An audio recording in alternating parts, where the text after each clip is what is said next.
ভাঙনের মুখে বিপন্ন তবু হৃদয়ে আসার সুর, রূপালী ইলিশ ফল ও ফসলে ভরা এই চাঁদপুর। জানগো, প্রতিনিয়ত ভাঙনের পরেও চাঁদপুর জেলাটা যেমন রূপালী ইলিশ আর ফল ফসলে ভরা, ঠিক তেমনি ভাবে আমিও আপনার জীবন সঙ্গিনী হিসেবে হতে চাই সেরা। ভৌগোলিক অবস্থানের দিক থেকে চাঁদপুর যেমন বাংলাদেশের মধ্যেখানে, ঠিক তেমনি ভাবে আমিও আপনাকে আমার হৃদয়ের মধ্যেখানে জায়গা করে দিতে চাই। চাঁদপুরের রূপসা জমিদার বাড়ি দেখে যেমন সবাই মুগ্ধ হয়, ঠিক তেমনি ভাবে আমিও আমার ভালোবাসায় আপনাকে মুগ্ধ করতে চাই। আমি আপনার জীবন থেকে কখনো নরসিংহপুরের মতো হারিয়ে যেতে চাই না। আমি আমার ভালোবাসার অনুভূতিগুলোকে চাঁদপুরের মৎস্য জাদুঘরের মতোই আপনার মনে সাজিয়ে রাখতে চাই। পদ্মা, মেঘনা, ডাকাতিয়া নদীর যেমন মিলন হয়েছে চাঁদপুরে এসে, ঠিক তেমনি ভাবে আমিও আমার মনের সাথে আপনার মনের মিলন ঘটাতে চাই।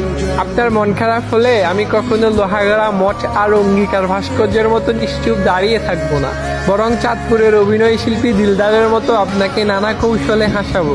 বিশ্বাস করেন, আপনার জন্য আমার মনটা চাঁদপুরের বড় স্টেশনের মতোই বড়, আর চাঁদপুরের ছেলে প্রিমোশন ফিরোজ ভাইয়ের মতোই অনেক।